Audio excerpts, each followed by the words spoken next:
RealAg Live.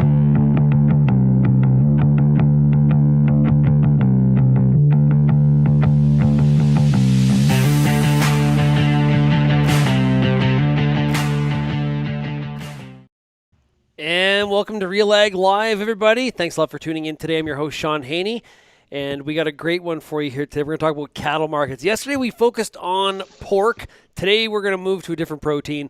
We're talking beef markets here today. If you want to participate in the discussion, all you have to do is enter your question, your comment in the box, whether you're watching on YouTube, Twitter, or Facebook. And let's bring in today's guest. It is Brian Perillat.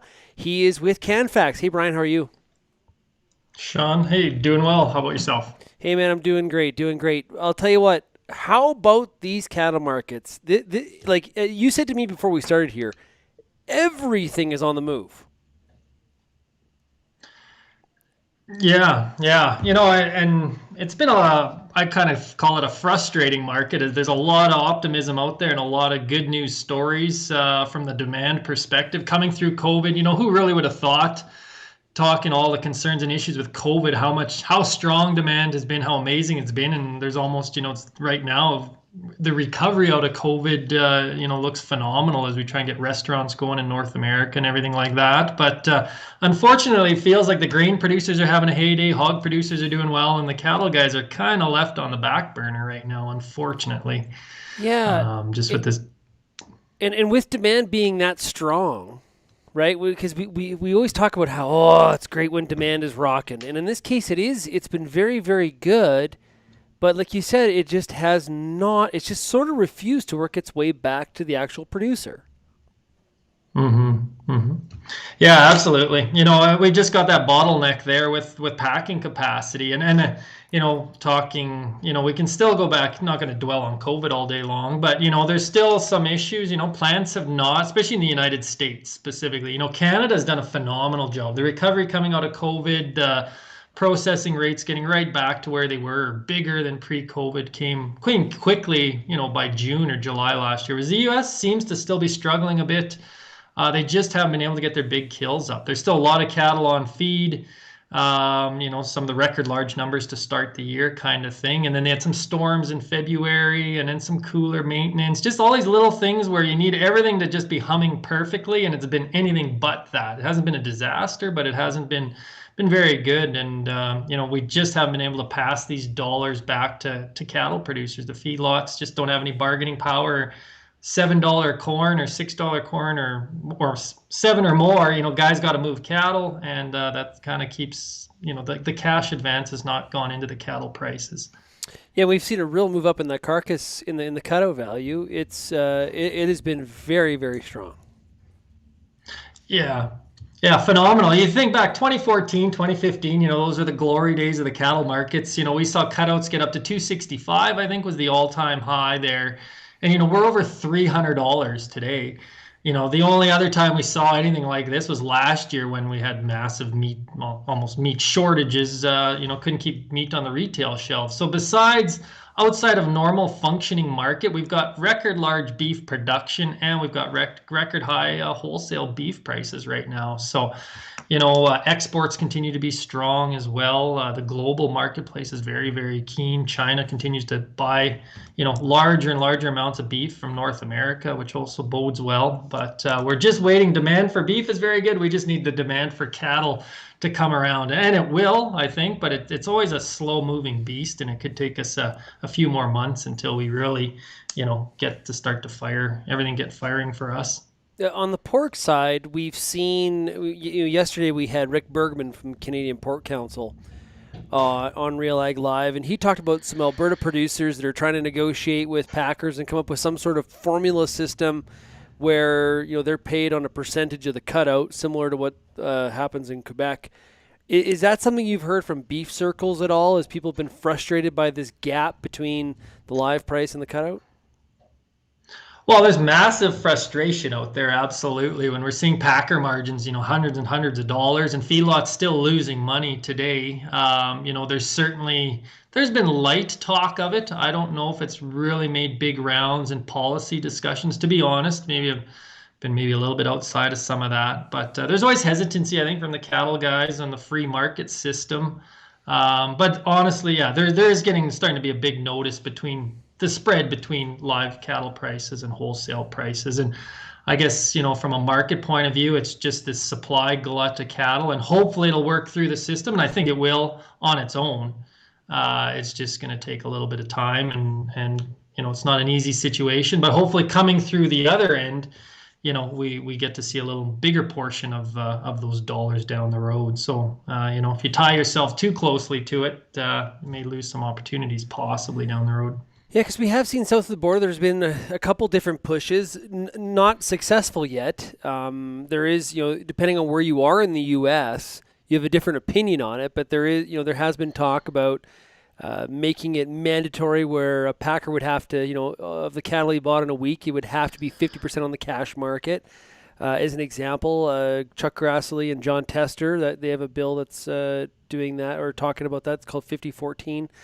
We have more information on it at realagriculture.com, but we haven't really heard, and I think I think there's differences in Canada, but we just have not heard a lot of talk about even that kind of change in the Canadian market. Not seriously. We talked about it a few years ago, there's serious discussions, but, I'm not sure anybody's moved and pushing that forward at this point in time. Certainly, again, lots of ideas floating around, trying to find solutions. We went in big circles in 2014, 2015 when we were really lacking cash cattle price reporting, and, just made a push to try and get everybody to report who does trade cash. But again, sometimes there's unintended consequences of some of that, and nobody. Kind of the thing, we can't get unity. Nobody's going to agree, and there's some valid points about the different concerns. If you make a packer buy so many on the cash market, but what if he doesn't need all the cattle that are out there? What's going to happen to cash prices then? It's not necessarily going to increase prices. Maybe at times it will, but other times it could be detrimental too. Yeah, Brian, do you have those numbers at the tip of your fingers on how many, like on average, what percent of the cattle are grid cattle or formula driven in a given month? No, it's unfortunate, and we get kind of less of that. We used to get a little bit of information from the packing plants, but in Canada we're very independent, I guess, in some ways. We don't have mandatory price reporting. In the United States, they have a lot more data around that on contract cattle and formula-based prices, all sorts of stuff. We don't have any of that in Canada. Okay. We rely a lot on us on CanFax to produce as much cash reporting as we can, or to aggregate as much of it as we can. But no, we've seen probably maybe a little less contracts compared to some of those years when markets are tough. There's no contracting opportunities, so it's been limited. But I don't have those percentages. Okay. But the cash market is fairly limited. So yesterday we heard from Rick Bergman from Canadian Pork Council. He talked about the need for more transparency out there because if there's more information, people can make better decisions. We're seeing this in the Canada Grain Act review, farm groups pushing for more price transparency on transactions with grain companies. Are you hearing this on the beef side as well? As you just alluded to, we don't have a lot of transparency on some of these items. Yeah, well, you're getting into all more on the policy kind of side and discussion. So, would it help you? Well, it is your job though, because you're the one that's collecting all this information. It probably would make your job easier. Yeah. Yeah, well, yeah, definitely. We would love to have access to the data for sure. I guess it's just we can kind of make recommendations, kind of like we did in 2014, 2015. We need some kind of industry push to get price reporting going, to have some transparency. Price insurance was a big push behind that. A lot of different government programs rely on this data. But personally, as of late, maybe not as many discussions are going on around that. The challenge a little bit is, and you'll see it across the U.S., we saw it in the U.S., the big pushback then too. Everybody's got different ideas, but it's hard to get any traction going, and it's not a clear solution. We did sink quite a lot of time and resources 4 or 5 years ago into it, and never really found a solution. We don't want to start controlling the market or controlling actions of the different players, right? And that gets pretty touchy pretty fast. Yep. So love to have the info, but no, I don't see a clear path on this one here right now. You said earlier nobody can agree on anything, so that's a part of the that's for sure a part of Yeah. it. Hey, now you mentioned strong exports. Talk about that a little bit. Where are we? U.S. had a very. We don't have the March numbers yet from Statistics Canada, but the U.S. numbers are out on March, very very strong. Are you expecting that same trend to continue north of the border? Yeah, well, partly too, we see big export. When you got big production, you're gonna get when we're export dependent like we are, they go hand in hand. We've had big slaughters, big carcass weights, lots of beef around. So we're gonna see strong export growth. Asia, big demand out of Asia, China and Japan have really stepped up, and good exports obviously south of the border too, with their strong wholesale prices. Being right on top of that market's pretty nice. But we're going to continue to see, I think, yeah, strong exports. We look at Australia, a major competitor. Their beef production and numbers are lower than they've been in years. 20, 30-year lows on different sorts of numbers. So that creates, when you got big demand and tight supplies, export market's going to be extremely supportive. And these enhanced tariff rates and stuff as we get better rates with TPP coming into slowly bringing down their tariffs is going to continue to bode well for us. Has most of our gains been through something like the CPTPP? Japan is obviously a pretty important market. We had an advantage over the U.S. for a period of time there. Have we been able to hold our own in those Asian markets as the U.S. has tried to crawl back there? Yeah, Japan, US made big headway into Japan. The interesting part of Japan is we have similar tariff rates, but they have they hit a cap last year, So February, March, their exports kind of dropped because they had a cap, which doesn't apply to us as part of the CPTPP. So we do have an advantage there, kind of longer term. They're trying to get rid of that one. It maybe bit into a bit of our exports into Japan, but overall, we've seen Japan again move from third or fourth biggest to about fifth or second biggest export market that way. And hopefully we get some more momentum into South Korea, get our BSE risk status brought down, so we're more competitive with the U.S. there too would help as well. The U.S. has seen big growth into those countries and as well. Thailand and other countries where sometimes, or Vietnam, where beef can go in through to China and stuff like that as well. We saw big exports into Vietnam as well. Yeah, and all those markets add up, right? And all of a sudden, it's when you add them all up, you're like, huh, we did a good piece of business into the Asian market. Yeah, absolutely. Last year we've seen our exports go up every year in value, even though last year we were down in volume. We still set a new record. We were about $3.2 billion of exports. And, I think that's a billion more than even just 2015 or 16 around in there. Not that long ago, we've added $1 billion to export. So I always say it's the best case scenario. We're selling more beef and we're doing it at higher prices. That's the old supply demand dynamics of agriculture. You produce more, you got to sell it for less. But the export market just continues to eat it up. And yeah, I don't see too many changes there. Yeah, and you look at domestic demand as we were talking about earlier. It's quite phenomenal considering we really haven't had restaurants fully open for a year. Yet demand has been strong. We've I guess I don't know how you want to put it, but it just feels like we've skated through that pretty good, all things considered, if you look at where we were, 14 months ago. Yeah, that was huge concern. Retail beef, the white tablecloth, beef markets or restaurants was definitely a big concern. But yeah, phenomenal. Like that's kind of what I was starting with. It's just surprising. Through COVID, we really didn't see any demand hiccups, and if anything, it's just been going. Consumers have more money to spend. The government checks. They often say, in a wealthier country, you give a person more money, it's not going to impact their food demand that much. But, we're probably testing that a little bit right now where people continue to spend, they have more money, they're buying more beef. And that's been very good. And yeah, I don't know, now there's a fight on between retail. They've gained a ton of market share on the beef sector and all the beef they sell. They're not going to let go of that lightly either. So they're going to continue to probably keep strong demand and compete with the restaurants as we're seeing in the U.S. right now. So a lot of variables being thrown at the feed yard right now. We talked about some of the lack of leverage and some of the frustrations there, but if you move over to the cost side, boy, I'll tell you what, like all of this is like trying to juggle a whole bunch of chainsaws at once. You got Canadian dollar, you got feed costs, feeder cattle pricing. I don't want to offend the ranchers that are watching this, but it has been definitely a strong market as well, relatively speaking. So there's a lot of stuff here for the feed yard to sort out. Yeah, it's something that's been a little bit tough to swallow. We haven't seen. That's a big phone call we get from a lot of feedlots, a lot of older established feedlots. They haven't been through. We're literally going almost 3 years of losses. If you're just looking at a cash to cash basis, buying these feeder cattle, buying the grain, and selling fats on a cash market, we're almost 3 years of losses, and yet these feeder prices have not adjusted. They just don't. Usually, after you lose that much money, the feeder market starts to soften, and you can gain it back that way, and it's not happening. And we've never kind of seen that before. There's a lot of dynamics too. We've seen the feedlot industry in Canada expand. We added 15% bunk capacity in the last few years. Phenomenal. Well, the cow herd shrinking.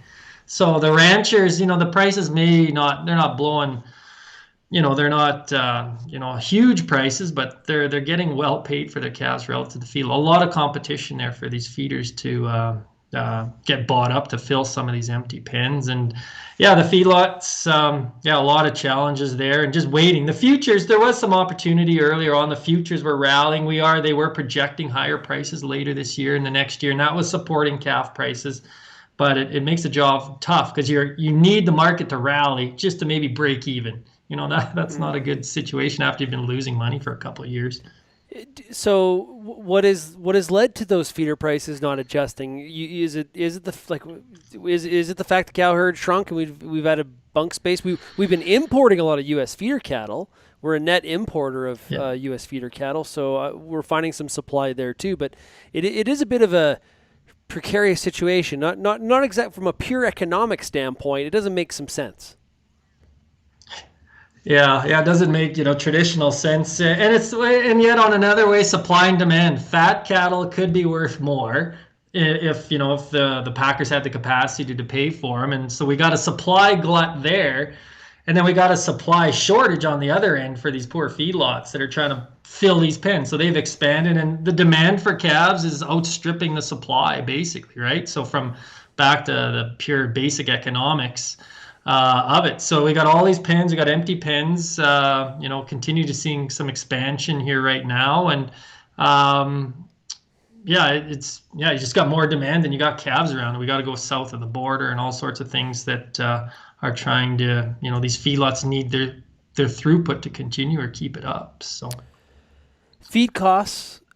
That's one, we always have to be careful at real agriculture because we have producers on both sides of the equation, right? We got grain producers that are, as you mentioned earlier, like, they're waving the pom-poms. Will corn go to $8? And then from the livestock producer standpoint, they're looking at, staring at some pretty substantial feed costs in front of them. And I think one of the big questions, just like the grain farmer is trying to figure out, how aggressive do I get in my sales of this crop on 21?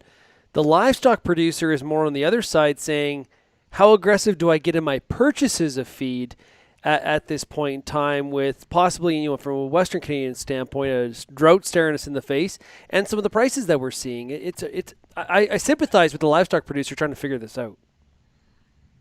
Yeah, and they've been struggling with that for a while. A couple months ago, a lot of guys said, well, we're just going to go hand to mouth at this price. We're not going to pay these prices. And looking back, that probably wasn't the right decision. But at the time, how high did you think it was going to go and where it's going to stop? Yeah, nobody knows, right? But it's a challenge. There are some guys that are buying call options on corn, different things, just in case it continues to run away on them. It gives them a little bit of protection on the upside with the barley. Some have booked ahead, and the only thing the feedlot can do, and that's not quite the worst case scenario, but is not place as many cattle, right? Is another option there. They do have some control of that if it continues to run away on them, and they're offside on further purchases. But again, you don't want that to occur because you want to again keep your feedlot full and keep the silage moving and all that sort of stuff. So it's a tough like I say, it is kind of like juggling chainsaws out there, but there's no easy answer. But as always, some sort of risk management is especially in these kind of volatile markets is worthwhile. Well, I think the attitude too on empty pen space it changes when you are in the year. So right now, you're chewing through your silage pit. It's looking a little emptier. You're like, maybe we'll leave some pens. If it doesn't make sense, we'll leave some pens empty. Then that silage pit gets full, right? It's over the top. You've packed it all, and then it's like the pressure of, well, we can't leave pens empty because we got to get through this inventory of silage. So it's sort of one of those things that plays on you from a mental perspective, I think. Yeah, it's hard. Okay, so I also wanted to ask you about the Canadian dollar because that is another one. Like, wow, year ago, 14 months ago, we were like down at 67 cents, and now we're like just under 82. I never saw the quote today, so 81. We're 82 today. Oh, good. We're 82 a tad over today. 82. Perfect. That's great. This is terrible. How do we? What's your read on this? Oh yeah, I kind of the dollar. I kind of throw my hands in the air. If anything, when I'm looking at the market, I just look at charts because trying to guess the fundamentals of the dollar with whatever politics and policy and COVID and everything going on in Canada and the United States. It's very surprising, honestly. But we got to remember when the dollar was 70 cents, oil was almost negative. We were running the massive deficits. They price, and we got to remember the markets price all that negativity into the marketplace. I don't know. I'm hoping. Well, I hate to say as a market analyst, hoping, but there's resistance here. 82, 83 cents would be some of the highest points we've been in quite a few years. If you break over that, then gosh. I don't have that chart. You're looking 86, 87 cents, kind of just from pure technical, because I'm not going to guess fundamentals on GDP growth or what's going on with US dollar and oil and all those things. But I don't know. It just doesn't seem to want to wane. It's been in an uptrend, and it continues in that uptrend. And betting against it all along has been bad. But well, unless you're again using it to hedge against, but. It's going to be challenging if it stays over 80 cents, and this 80 to 83 cents kind of feels like a new range for it at the moment. But the US dollar weakness down there is also, it was a big part of it too. Okay, question here from Kara watching on Facebook. Brian, what are some of the things you're going to be watching very, very closely in the next few months? We've talked about a lot of different variables already. What are the ones that you're really tracking very, very closely here? Well, one thing we haven't talked about, and it's always an issue, is basis levels. We've got certainly got the challenges with the market prices maybe not as good as they are, but we got to look at our basis right now. Alberta fed cattle prices this week we're up to about 270 on the rail. We've heard bids as high as 270 on the rail, which would be our highest price in well over a year. So we're not as challenged as the United States. We got less cattle on feed, and as I said, our packers are running very well. So are we going to maintain? Again, Alberta, we've got the strongest cow prices, feeder prices, fed cattle prices in North America right now. So certainly watching that and seeing if our numbers are going to, with the emptier pens, keep our basis as strong as it is. Like I said, we're over $10 above Nebraska this week, well over $10 above Nebraska, which is extremely strong. And we usually don't maintain it that high. And I'm not so sure we really will this year once we get into the summer numbers again.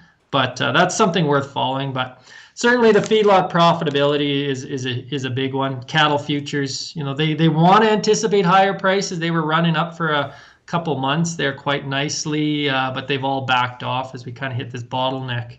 So we got to see what, I'm hoping they don't drop too much more. We get close to some lows and can see some stability there too. Dry conditions in the Western Canadian prairies. It drops down into places like North Dakota, Montana, and really the whole western side of the United States is relatively dry when you look at the drought maps. Grass conditions have got to be something that will be everybody's watching very, very closely through the summer here. Yeah, for sure. That's the one thing we talk about leverage, and I think it'll come our way. There are a lot less, or there's I think CattleFax would said up 700,000 less feeders outside of feedlots in the United States recently. So, these tighter numbers are going to come, but throw in a drought, where you start killing a bunch of cows and, a lot of these feeders move on feed. That'll keep our feedlots full, well into next year possibly. Certainly we have to watch that. Could be a big change either way. But again, longer term, we saw what happened 2014-15 after the run in corn and droughts, what that led to down the road. So maybe there's better times to come yet for us. A question here from Kevin. He is a dairy farmer from British Columbia. He asks, how much impact has dairy cross animals entering beef had on prices?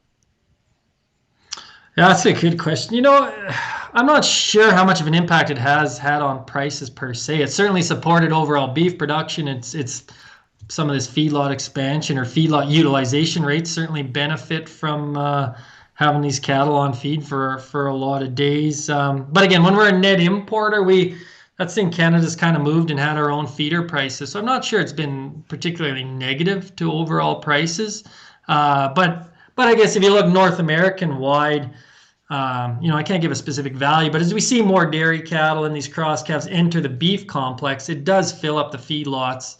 It does impact overall production, but I couldn't give you a number on how much it's impacted beef or cattle prices. But yeah, and North American wide, it's maybe a bit of a factor for some of these big numbers we're seeing for sure. Now, you alluded to pork earlier, but JT watching on YouTube says, what about pork and lamb profitability? You mentioned pork earlier. Do you know anything about lamb? Not too much. Oh, we had a neighbor. I guess goat prices are through the roof, if that means anything. But no, I still can't get to your lamb question. But not too sure. Too sure. But I think on the pork side, phenomenal. Really? And what's just demand been very strong? We talked about it with Rick Bergman a little bit yesterday, but just strong, same sort of story. Strong demand, strong through domestic or export, and the cash price kind of responding maybe a little bit better? Yeah, well, the big difference is we've seen packing capacity in the pork sector expand in North America over the last few years, and we haven't in cattle. So this is what we're waiting for the cattle industry to happen, is our cattle numbers to come down, add a little bit more shackle space, and we could see some of the pork price, sort of the price responses pork producers have too. Because their slaughters below a year ago, or minus the COVID disruptions, there's less pigs around in North America, and they've got pretty good competition from the packing plants, right? So they have the leverage. Pork producers have the leverage, and they benefit from the high beef or red meat demand, whereas cattle producers just can't yet. Is kind of what we're saying. It's yet. Okay, so there's large barriers to entry for new entrants into the cattle packing sector, but profits have been so strong here for a long period of time for beef packers in North America. You think there'd be some incentive for them, for the current players even, to expand on the capacity they already have, no? Yeah, I know. That's a question that goes in my head, is how do you play? Like we've seen in the pork side, and maybe it's the weather play or the risk. We've seen cattle cycles for years where they expand and then they contract, when prices back off. And basically the packing sector or the industry, whatever, the supply chain is, the industry is going to have to go into contraction to get some of those prices back. And for a while, you think, why wouldn't a beef packer expand? But, if we look at the market today, maybe this is the exact reason they're shy to. You get some weather concerns, you get corn growing through the roof. Are the cow numbers going to be there to support another big packing plant that's, going to kill 1 million head in a year? So maybe they've been a little hesitant. That said, we've seen a couple smaller operations supposedly be announced. The 1,500 kind of head a day plants that can kind of fill a niche market or more specific kind of attributes and things like that. So it's just going to be slower to come. But yeah, there is that question. You think of the profit levels, they would want to build more, but maybe they just take the profits and, the numbers will realign themselves either naturally or a little bit from the market prices they're passing back. Yeah, our cow herd not getting bigger.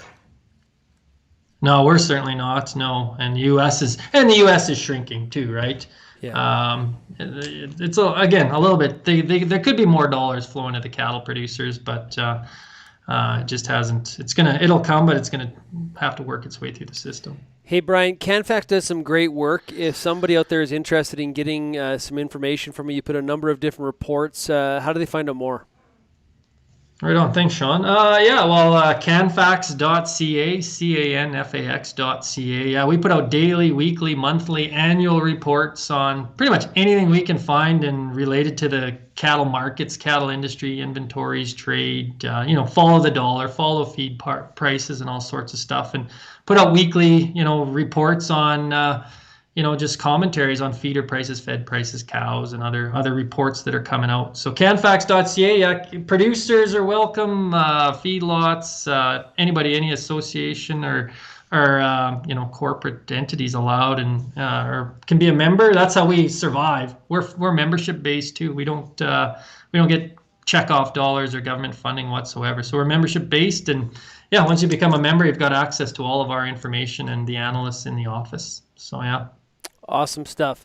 Hey, Brian, really appreciate you joining us here today. Great information. All the best to you, and we'll chat again soon.